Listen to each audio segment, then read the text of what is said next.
baax depuis France rawatina ca Paris sénégalais yi fa nekk aussi tamit ñu ngi leen di nuyu ah. Cheikh Matara su ma waxee France xam nga. foofu nuyu ko maa ngi nuyu sama xarit waaw. sama xarit mu ngi Paris yaa ko tudd man tudd ma ko de. man daal maa ngi leen di nuyu sama xarit nga daal. waaw mu ngi doon ak Didi Samb Khady Samb Italie. Khady Samb Didi Samb. ñu ngi leen di nuyu ak sama xarit parisien yu bees yi ñoom bu gudda depuis Paris dem seeti ji xam nga Jacob ñoom ñëpp ñu ngi leen di nuyu bu baax. ak ñoom junior foofu ca Paris ak Sénégal yi nga xam te ne vraiment ñu ngi bàyyi xel. foofu ca Paris. alors Siré bi ñu fi jógee keroog mercredi bi da nga jàngatoon décision bi ci ñaari fan. su amee nii ak su amee ne déggin wi lii la. amee na ci nii nag. yow sa gis-gis mooy ni Ayib dafa war a jëli fiche kon finalement. waaw xam naa de démb moom waa Jamaïque ko wax. démb moom film bi ñu tegal du film indonésien. Ousmane Racine Thiam. waaw démb moom reggae roots la ñu démb ña nga woon ci reggae roots ba nekk nga ci film indo ba ndax ndeysaan xam nga moo tax bu la neexee nga ni sunu juridiction yi. première instance li ñuy wax première instance. waaw ñu may jamaïcain lañ ñoom ils sont très imprévisibles parce que gars yu bëri sax ñu ngi doon toog di seetaan. voilà mi ngi noonu mais léegi nag y a 2 à 3 questions qu'on peut se poser. Est-ce que léegi état bi pas état direction générale des élections dafay def comme na mu defoon ou bien cette fois-ci dana xam un peu raison garder parce que dama jàpp ni ce qui a un tout petit peu évolué dans la décision de justice le principe de la décision reste le même la justice estime que radiation bi jaarul yoon effectivement mais là où la dernière décision est allée peut-être beaucoup plus loin que la première décision c'est-à-dire que moom dafa ordonné sax dugg pleinement dans la matière électorale Cheikh Omar mi ngi ko doon expliquer léegi xam naa dina ci ñëwaat après ba léegi fi mu toll nii nag moom sama problème rek mooy DGE su fekkee dafa bëgg a bañ lan la koy laytaalee est-ce que sëru dënk lay indi est-ce que rabal lay indi malikaan pëppalin man daal DGE ñu ngi xaar ba lundi ba mu war a motiver parce que l'administration est tenue de motiver ses actes donc moom su fekkee dafa wax ne du ma jox Ousmane c'est son droit le plus absolu mais encore faudrait-il que mu motiver ko kon donc léegi nag comme décision bi gën na précise du point de vue de la du droit léegi nag nañuy déglu DGE loolu mooy première grille d'analyse DG bu ñëwee lundi Ayib dem fa ñu déglu ko moom lan la koy lay taayee première chose bi maintenant deuxième chose lii dafay nar sax au-delà de DG day gën a rendre difficile le travail du Conseil constitutionnel. Comment? waaw parce que à l'état actuel il y a en droit administratif la théorie qu'on appelle la défaillance de l'État. Quand l'État est défaillant dans ses services, la responsabilité peut passer d'un camp à un autre. Oui, la défaillance, la théorie de la défaillance de l'administration. Et ici, est-ce qu'on ne peut pas invoquer la théorie de la défaillance de l'administration dans la mesure où dafa wax ni DG dañ ko jox fiche ñu bañ alors que Sénat génne na benn dogal ne ñu jox ko fiche. alors que justice génne na benn décision de justice ñu jox ko fiche. kon moom bu jotul fiche ce n'est plus de sa responsabilité, de sa faute, mais c'est le fait de la défaillance de l'État. La théorie de la défaillance. Même chose aussi dañu koy am ci affaire CDC parce que jot na reçu.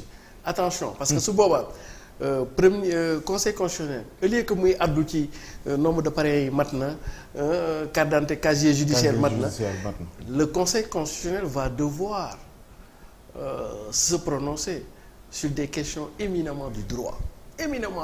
Ah oui su fekkee Ousmane daa ñëw dajale ay kayitam dajale indi récépissé bi ko gars yi jox reçu quittance bi ñu ko jox dem dajale ay fiche u député dem dajale ay dossier bi ñëw mais conseil constitutionnel balaa mu ci addu dans la matérialité des choses mais il faut mu addu ci sur le plan juridique parce que mën na wax Ousmane mais yow ana sa fiche bi ñuy joxe parrainage Ousmane invoqué la théorie. daf ko koy laaj wala day ñëw rek non bu ko classé. parce que dossier su ko xoolee nii rek. moom li muy apprécier mooy très 9 éléments yi ci war a nekk. est-ce que ma nga ca. mais xam nga. bu ci benn manqué rek mooy. non en fait du mécanique noonu. parce que le conseil constitutionnel a des larges pouvoirs d'interprétation du ay comme juridiction de première instance yi nga xam ni on va être seulement sur le fait le conseil constitutionnel va être à la fois sur le fait et le droit. Et il peut même aller au-delà du droit textuel pour aller invoquer la jurisprudence. Oui. Et c'est ça qui est important parce que le juge du conseil constitutionnel, le conseil constitutionnel, ce n'est pas pour rien que seul le conseil constitutionnel en matière électorale. Notamment élection présidentielle, présidence de la République, est l'instance en dernier ressort. Oui. Comprendre et matière la boo xam ne par excellence c'est une matière du conseil constitutionnel et donc du ñu koy tënk rek ci ay minimalistes parce que le conseil constitutionnel n'est pas dans des approches minimalistes du droit en disant que non dañ maa wax 9 documents 9 yi ñëw non il a des larges pouvoirs d'interprétation il est à la fois sur la question électorale un juge de fait un juge de droit et voire même un juge de principe du droit. Et comme le maître Bamba Cissé wax. même bu matalul na très bien parce que su boobaa conseil constitutionnel balaa muy wax ci àlli kalaj gi dana wax ci ce qu'on appelle les principes le respect des principes généraux du droit.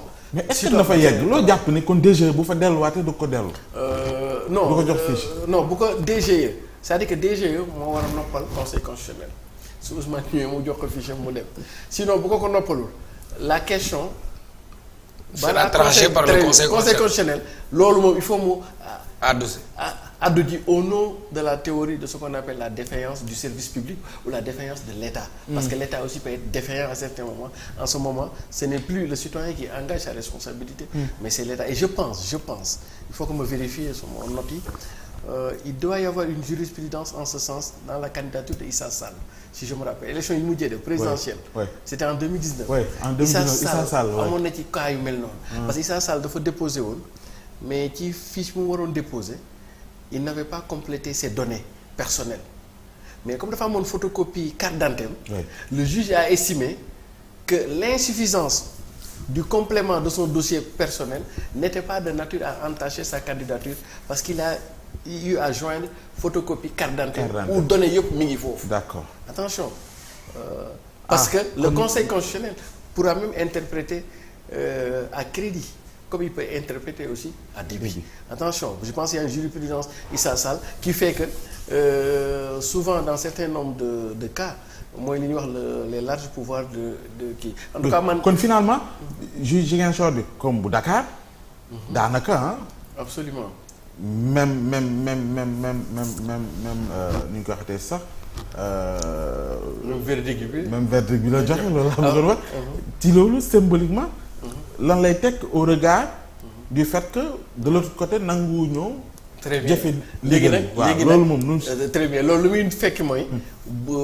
fàtt nañ pax yëpp. xam nga lu tax parce que su fekkee Cour suprême dans l'affaire de Ziguinchor il n'avait pas invoqué le principe de légalité mais il avait invoqué le principe de territorialité. tey ba ñu ko indee Dakar principe boobu réglé nañ ko. Et dans le verdict de Dakar tout comme de Ziguinchor le principe de légalité est acquis pour Ousmane Sonko. Est-ce que le problème de territorialité réglé nañ ko léegi parce que juge bi ne woon na naam bu fekkee sax li ngeen wax dëgg la mais waruñu ko woon a àtte Ziguinchor Dakar nañ ko waroon a àtte ñu àtte ko Dakar léegi nag principe territorialité boobu réglé nañ ko kon donc léegi xanaa ñu dem àllaxira àtte jógo fi nga am na juridiction te àllaxira yaakaar maa ne juridiction kon donc le principe de légalité étant réglé le principe de territorialité étant réglé je ne sais pas par quel paxum kaña la DG mën na fa jàlle ba bëgg a bañ oui mais Cheikh Oumar de l'autre côté gars yi annoncé nañu ni dinañu pourvoir mooy avocat wu état bu Sénégal boole ko communiqué boo xam sax ca fin ba la ñu xamle mooy Ousmane Sonko moom day des di ñàkk a nekk ci liste bi ba keroog décision définitive bu naan waaw ma nga ca wala newu ca malgré ba décision bi moom jot nañ ci moom. waaw fësal nañu Cour suprême. xam nga ànd ak waaw di siré wax war nañu ni avocat yooyu ci seen rôle la ñu nekk. parce que avocat yooyu duñu dox ci luy arranger Ousmane Sonko comme Ousmane Sonko aussi li ma amee avocat. maintenant ban intérêt moo ci am parce que aussi bu avocat bu nekk da nga am un intérêt bi mooy nga gagner la bataille juridique donc ñoom seen intérêt mooy ñu gagner la bataille juridique et là sooy xool dafay nekk une course contre la montre plus le temps dure le temps ne joue pas en faveur de Ousmane Sonko. Et tey sooy xool genre système lañ mettre en dilatoire pour gagner du temps et temps boobu plus muy continuer ça ne jouera pas en faveur de Ousmane Sonko. Parce que Siré moom la koy wax décision bi génn na altine mu këlee demee pour laaj ay fiches de parrainage am ñoom ñu jàpp ni dañuy interjeter appel pour dem cassation. Su week-end balaa muy décider dina dérouler daanaka fukki fan. Dépôt de candidature yi kañ lay arrêté kañ la ñuy egg conseil constitutionnel le 26 donc mu nekk beneen temps boo xamante ni ñu ngi ciy jouer li Siré wax balaa sax ñu si doon àddu parce que mbir mi ci nu mu tàmbalee dañu dem Ziguinchor ñu demee Ziguinchor la question même de la compétence juridictionnelle et territoriale a été réglée depuis foofu parce que Siré bi ñu demee Cour suprême dafa leen tontu ne leen defe na leen beneen compétence territoriale bi Sabassi amoon na ko parce que Ousmane Sonko am na résidence à Ziguinchor looloo taxoon mu mën a dem participer aux élections locales pour être maire du dëgg beneen bi foofu ñi nga xam ne ñooy avocat wu Ousmane Sonko d'accord ki nga xam ne mooy agent judiciaire de l'État ne waru ci woon am mandat pour bokk pour représenter État Cour suprême d'accord loolu ne agent judiciaire de l'État amoon na sañ-sañ bi mais tey Cour suprême waroon na mën a atte ci mbir mi parce que matière électorale la mais mu renvoyé ko ñu indi ko Ndakaaru ñu jële ko Ziguinchor indi ko Ndakaaru bi ñu ko indee Ndakaaru mais encore kii def ko dañu waxoon ni Cour suprême dafa waxoon Ziguinchor juge ba motivé wul woon mais kii dafa ñëw mu motivé sa décision mais mais encore dafa ci acte bi dafa ne annule dafa annuler la radiation donc dès l'instant que moom mu ne annuler la radiation donc dafay mel ni radiation ba amatul dafa annuler la décision bi ñu jëloon ne radiation donc waxul ni nañ balaa sax mu wax nañ réintégrer dafa annuler la décision pour montrer dès l'instant que mu annuler la décision de ce fait dafay mel ni dogal boobu musta am donc automatiquement de facto sa réintégration dafa war a am mieux encore mu ñëwaat ne nañ ko intégrer maintenant ci principe depuis le début waruñu woon egg fii parce que DGE amul sañ-sañ bañal ko fiche de parrainage ça on l'a dit depuis le début mais encore bi ñu demee Cour suprême avocat général état bi li mu waxoon mooy DGE elle ne doit pas se substituer au conseil constitutionnel pour décider après les gens vont dire waaw DAF moo yor autonomisation du fichier DAF yow DG ñoom ñëpp ñoo bokk feeñ bokk muy ministère de l'intérieur moo yore wàllu élection donc exécutif amul woon sañ-sañ donc ici avocat état ils vont te dire que waaw affaire bi ñii ne la c'est suspensif ñii ne la c'est pas suspensif donc loolu c'est l'aspect juridique mais l'aspect politique moo ëmb juridique bi parce que y a deux fronts y a le front politique et le front juridique maintenant l'objectif du régime c'est de gagner du temps l'objectif du régime Ousmane Sonko constitue un obstacle sur le plan politique.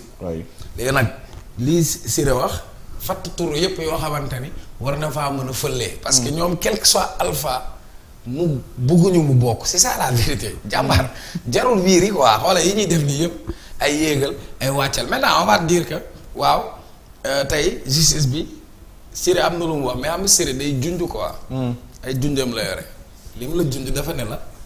dafa am ay comme si dafa dañu am ay juges underground ak juges yi nekk ci kaw comprendre nga parce que la décision yi nga gis yëpp bii tribunal d'instance bi bii la joxe Ziguinchor bi bii la joxe léegi ëttu àttekaay bi ci kaw bi mu ko waree àttewu ko dafa jël mu renvoyer la balle mu wàccee ko ci ñi nga xamante ni ñoom ñoo nekk ci suuf maintenant en matière électorale je crois que Sénégal tey suñu ay textes balaa ñu doon egg fii Siré dañu amoon code électoral bu consensuel balaa ñu koy am dañu jóge ci ay crise politique crise sociale ba ñu defar loolu ba teg ko ba tënk ko mais tey Ousmane Sonko il est rétabli dans ses droits. Comme il est rétabli dans ses droits l'exécutif n'a qu'à exécuter li nga xamante ni et puis mieux on parle d'ordonnance il ordonne quand je t'ordonne mooy man maa la digal la ndigal boobu nag ndigal bu wàccee ndigal jëfe kon DG daa war a jëfe donc soit est-ce que DG day jëfe li yoon wax wala day jëfe li régime bi bëgg c'est ça le vrai débat. Le vrai débat c'est ça donc pour man ici ñii ils ont jugé sur la matière électorale parce que dañ ko defoon radiation d'office et ensuite jarul ngay dugg techniquement parce que mënoo ñëw nga ne kii contumace mooy koo xam ni gisoo ko. yaa ngi koy wër tegoo ko loxo wala yaa ngi koy wër mais koo xamante ni état moo ko teg loxo état moo ko jël tëj ko 55 jours jarul nga koy wër parce que mu ngi say loxo. maintenant nag la vérité gars yi daal jàmbaar. ñemewuñu bëre ak waaj.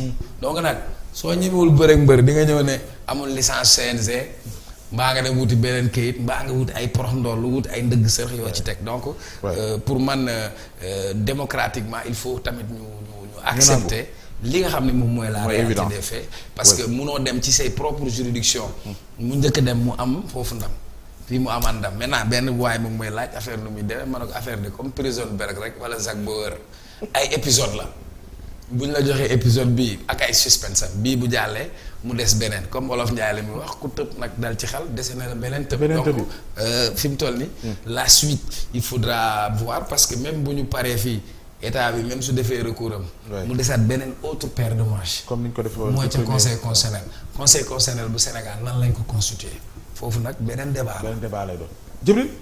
waaw Pape. oui man damay saluer la décision xam nga man lu tax ma nekk à l'aise dama wax il faut faire confiance à la justice sénégalaise nous avons une justice indépendante débat bi je l'ai toujours posé ainsi. D'ailleurs c'est ça qui m'oppose à Ousmane Sonko li ma mës a opposé ak Ousmane Sonko mooy c'est quelqu'un qui ne respecte pas l'État du Sénégal à travers ses institutions parce que c'est quelqu'un qui attaque les forces de défense et de sécurité c'est quelqu'un je vais pas y revenir. Je pense que les Sénégalais ont vu tout ce qui s'est passé